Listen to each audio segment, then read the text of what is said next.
Hello friends, आप सभी का स्वागत है इस चैनल में। इस वीडियो में हम इंडियन पॉलिटी से related important MCQ question cover करेंगे और ये मेरा इंडियन पॉलिटी पे पार्ट 1 है। तो मैं आपको इस चैनल पे एवरी फ्राइडे को इंडियन पॉलिटी पे लगभग 30 plus important MCQ question cover कराऊंगा। तो मैं आपको इस चैनल पे एवरी फ्राइडे को पॉलिटी पे लगभग 30 plus important MCQ question cover कराऊंगा और मैं इसका एक सेपरेट प्ले लिस्ट भी बना दूंगा, जिससे आप बाद में देखते हैं तो इसे वॉच कर सकते हैं प्ले लिस्ट चेक करके। तो यहाँ पे हमारा फर्स्ट क्वेश्चन है, in which act the territorial division of governance in India was done. Bharat में शासन का क्षेत्रीय विभाजन किस अधिनियम में किया गया था। तो यहाँ पे आपको बताना है भारत में शासन का क्षेत्रीय विभाजन ये किस एक्ट के द्वारा किया गया था। तो ऑप्शन सीधा आंसर है government of India act 1858। Bharat सरकार का अधिनियम 1858 के तहत भारत में शासन का क्षेत्रीय विभाजन किया गया था। तो ऑप्शन सीधा आंसर है government of India 1858। And friends, ये चैनल आपके लिए हेल्पफुल है, तो आप अपना फीडबैक दे सकते हैं, इस चैनल को सब्सक्राइब कर सकते हैं फॉर मोर वीडियो, एंड इस वीडियो को भी लाइक कमेंट एंड शेयर कर सकते हैं। नेक्स्ट है, which of the following act is also known as act for the better governance in India. निम्नलिखित में से किस एक्ट को भारत में बेहतर शासन के लिए अधिनियम के रूप में जाना जाता है। तो यहाँ पर आपको बताना ऑप्शन से किस एक्ट को act for the better governance in India के रूप में जाना जाता है। तो ऑप्शन सी राइट आंसर है गवर्नमेंट ऑफ इंडिया एक्ट 1858। तो गवर्नमेंट ऑफ इंडिया एक्ट 1858 को act for the better governance in India के रूप में जाना जाता है।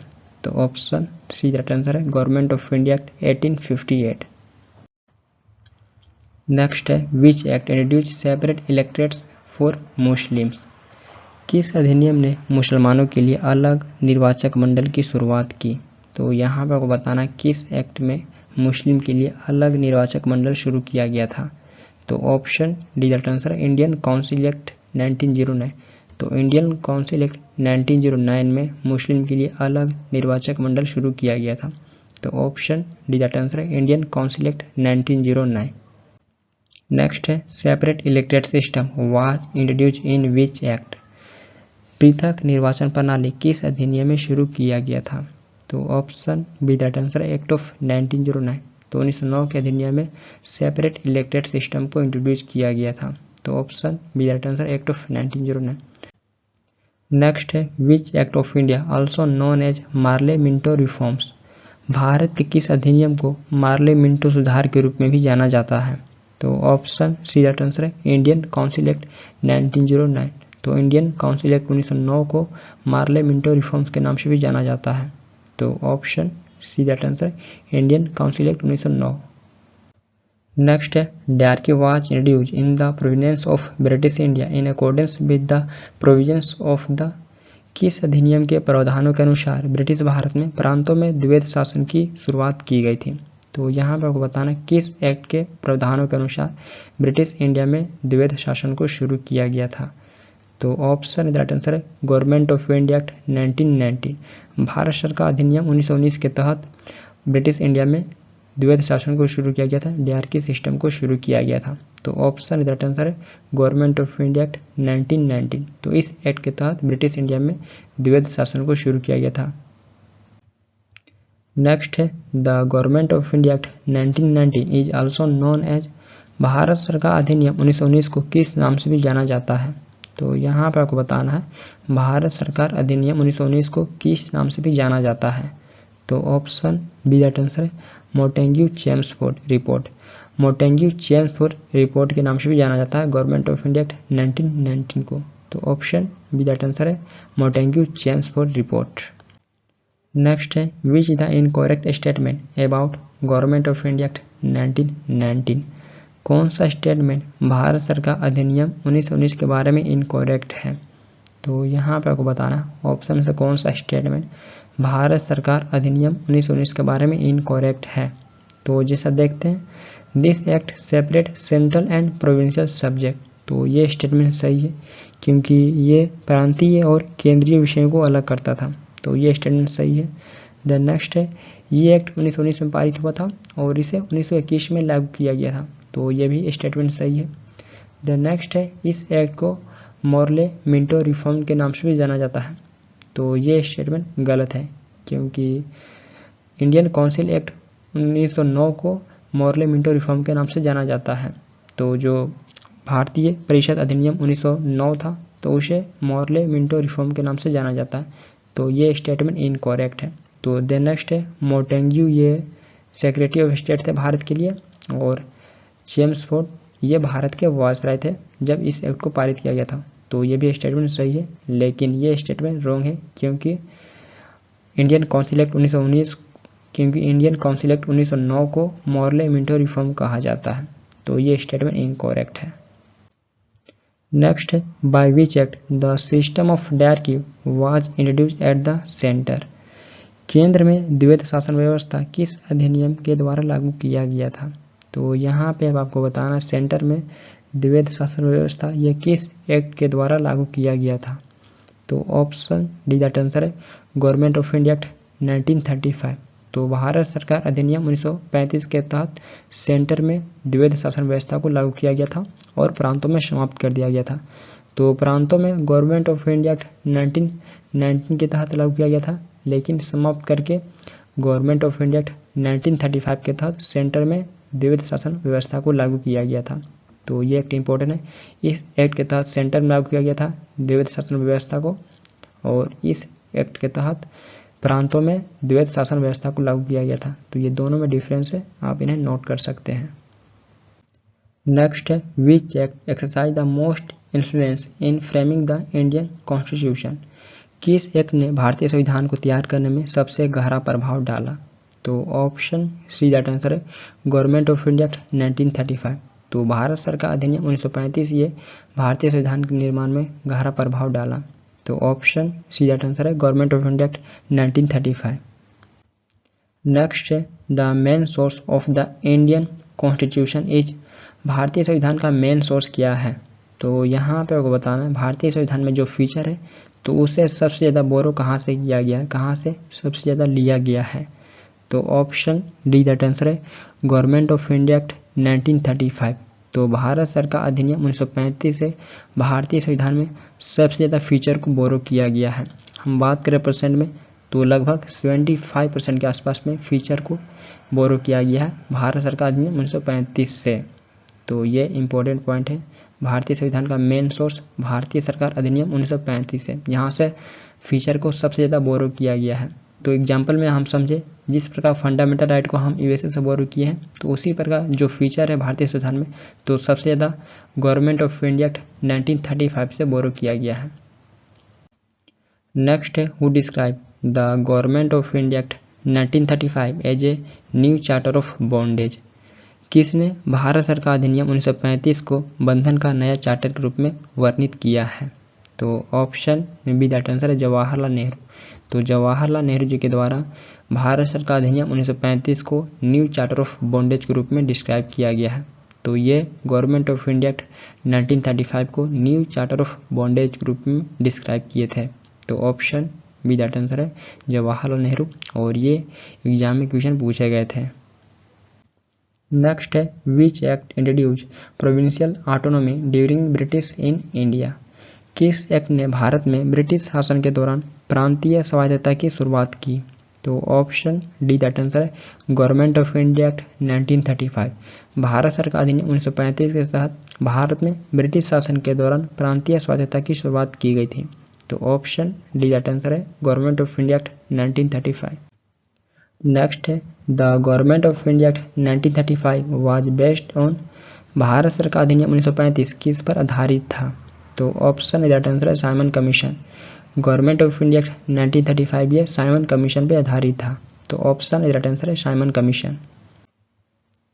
नेक्स्ट है who among the following propose the suggestion for a constituent assembly first in 1934।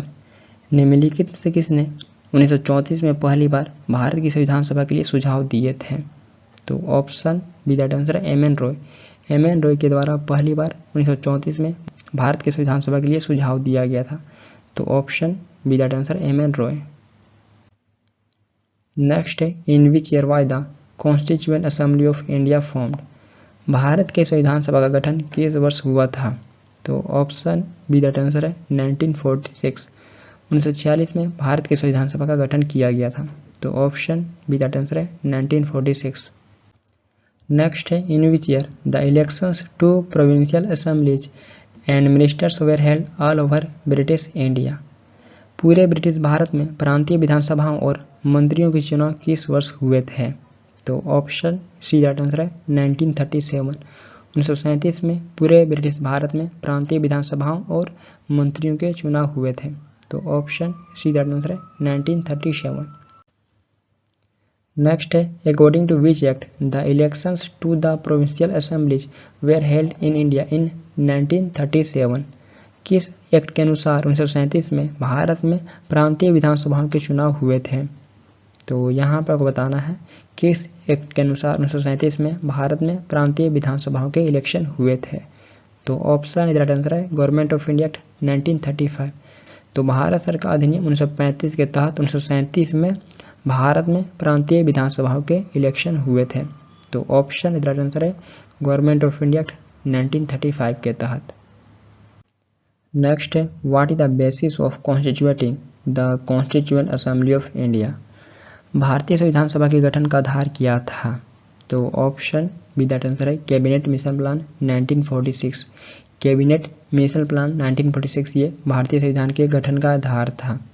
तो भारत का संविधान सभा द्वारा तैयार किया गया था और इसे इम्प्लीमेंट 16 मई 1946 में कैबिनेट मिशन प्लान के तहत किया गया था। तो इम्प्लीमेंट 1946 में कैबिनेट मिशन प्लान के द्वारा किया गया था और लागू संविधान सभा के द्वारा किया गया था भारतीय संविधान को। नेक्स्ट है the first meeting of the constituent assembly was held on. संविधान सभा की पहली बैठक कब हुई थी? तो ऑप्शन दैट आंसर है 9 दिसंबर 1946।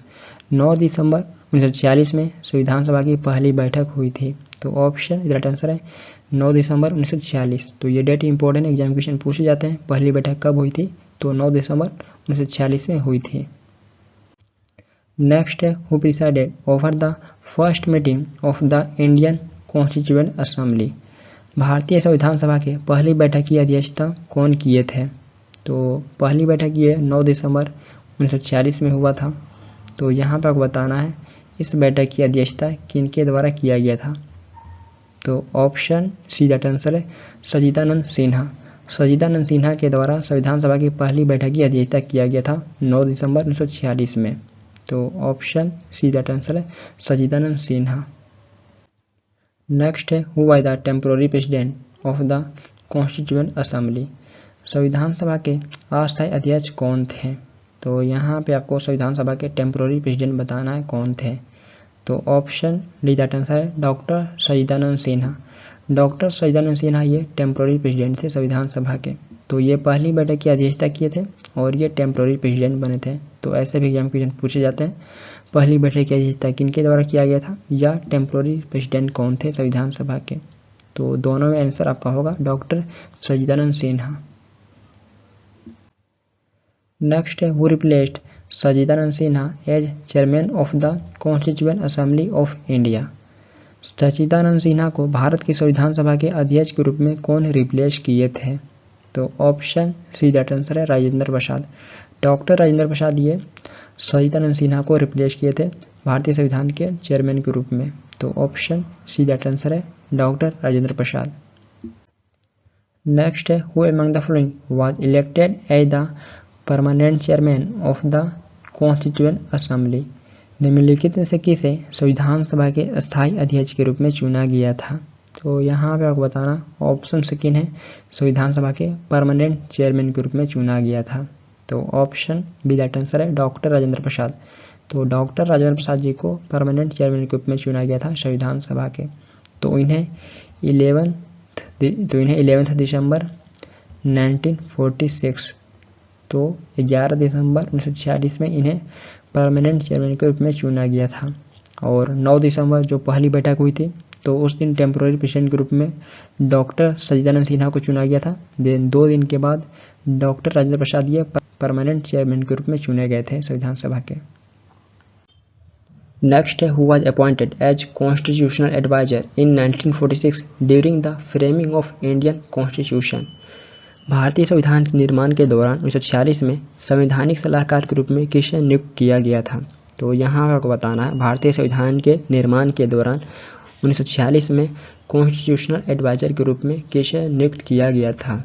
तो ऑप्शन इधर आंसर है बी एन राव। तो सर बेनेगल नरसिंह राव जी को कॉन्स्टिट्यूशनल एडवाइजर के रूप में नियुक्त किया गया था और ये एक सिविल सर्वेंट थे और ये पहले इंडियन जज भी बने थे इंटरनेशनल कोर्ट ऑफ जस्टिस के। तो इंटरनेशनल कोर्ट ऑफ जस्टिस ये यूएन के 6 मेन ऑर्गन में से एक है। तो ये 1952 में इंटरनेशनल कोर्ट ऑफ जस्टिस के पहले इंडियन जज भी बने थे और इसका हेडक्वार्टर आपको नीदरलैंड हैग में देखने को मिलेगा। नीदरलैंड हैग में लोकेटेड है इंटरनेशनल कोर्ट ऑफ जस्टिस का हेडक्वार्टर और ये पहले भारतीय जज भी बने थे 1952 में और इनको कॉन्स्टिट्यूशनल एडवाइजर के रूप में नियुक्त किया गया था। तो ये संवैधानिक सलाहकार थे भारतीय संविधान के निर्माण के दौरान। तो ये भी एग्जाम क्वेश्चन पूछे जाते हैं। नेक्स्ट है who propose the objective resolution to the constitution of India on December 13, 1946। 13 दिसंबर 1946 को भारत के संविधान के लिए उद्देश्य प्रस्ताव किसने प्रस्तावित किया था? तो ऑप्शन डी दैट आंसर है जवाहरलाल नेहरू। जवाहरलाल नेहरू जी भारत के संविधान के लिए उद्देश्य प्रस्ताव प्रस्तावित किए थे। तो ऑप्शन डी दैट आंसर है जवाहरलाल नेहरू। नेक्स्ट है objective resolution was adopted by constituent assembly on. संविधान सभा द्वारा उद्देश्य प्रस्ताव को कब अपनाया गया था? तो ऑप्शन बी दैट आंसर है 22 जनवरी 1947। 22 जनवरी 1947 को संविधान सभा द्वारा उद्देश्य प्रस्ताव को अपनाया गया था। तो उद्देश्य प्रस्ताव को संविधान सभा के द्वारा 22 जनवरी 1947 को एडोप्ट किया गया था। तो ऑप्शन बी दैट आंसर है। नेक्स्ट है who was the chairman of the drafting committee. संविधान सभा के प्रारूप समिति के अध्यक्ष कौन थे? तो यहाँ पे आपको बताना ड्राफ्टिंग कमेटी के चेयरमैन कौन थे। तो ऑप्शन राइट आंसर है B R Ambedkar. Doctor B R Ambedkar ji ये संविधान सभा के ड्राफ्टिंग कमेटी के चेयरमैन थे।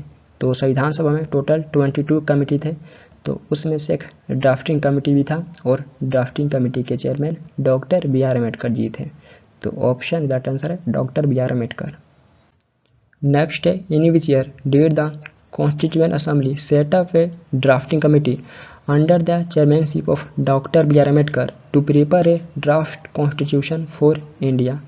तो यहाँ पे आपको बताना है संविधान सभा ने किस वर्ष भारत के लिए संविधान का प्रारूप तैयार करने के लिए डॉक्टर बी आर अम्बेडकर की चेयरमैनशिप में एक ड्राफ्टिंग कमेटी का गठन किया था। तो ऑप्शन सी दैट आंसर है 1947। तो 29 अगस्त 1947 में डॉक्टर बी आर अम्बेडकर की चेयरमैनशिप में संविधान सभा ने एक ड्राफ्टिंग कमेटी का गठन किया था। तो डॉक्टर बी आर अम्बेडकर की चेयरमैनशिप में 29 अगस्त 1947 में संविधान सभा के द्वारा ड्राफ्टिंग कमेटी का गठन किया गया था। तो ऑप्शन सी दैट आंसर है 1947। तो ये डेट पूछे जाते हैं और चेयरमैन भी पूछे जाते हैं। चेयरमैन कौन थे? तो doctor B R Ambedkar ji chairman थे। नेक्स्ट है who among the following was not a member of the drafting committee of Indian constitution. निम्नलिखित में से कौन एक भारतीय संविधान के ड्राफ्टिंग कमेटी के मेंबर नहीं थे? तो यहाँ पे आपको बताना ऑप्शन से कौन एक ड्राफ्टिंग कमेटी के मेंबर नहीं थे। तो ऑप्शन बी दैट आंसर है राजेंद्र प्रसाद। तो डॉक्टर राजेंद्र प्रसाद ये ड्राफ्टिंग कमेटी के मेंबर नहीं थे। तो ड्राफ्टिंग कमेटी का गठन 29 अगस्त 1947 में किया गया था और doctor B R Ambedkar ji chairman थे। देन इसके अलावा 6 और मेंबर थे ड्राफ्टिंग कमेटी के। देव K F Munshi, then second Mohammad Saadulla, Alladi Krishnaswamy Ayyar, then fourth बात करें तो Gopalaswami Ayyangar, then fifth N Madhavrao और सिक्स्थ टी कृष्णाचार्य। तो ये 6 मेंबर थे और एक चेयरमैन। तो इंक्लूडिंग चेयरमैन ड्राफ्टिंग कमेटी के 7 मेंबर थे। टोटल 7 मेंबर थे ड्राफ्टिंग कमेटी के। तो ये भी एग्जाम क्वेश्चन पूछे जाते हैं ड्राफ्टिंग कमेटी के कितने मेंबर थे? तो इंक्लूडिंग चेयरमैन टोटल 7 मेंबर थे।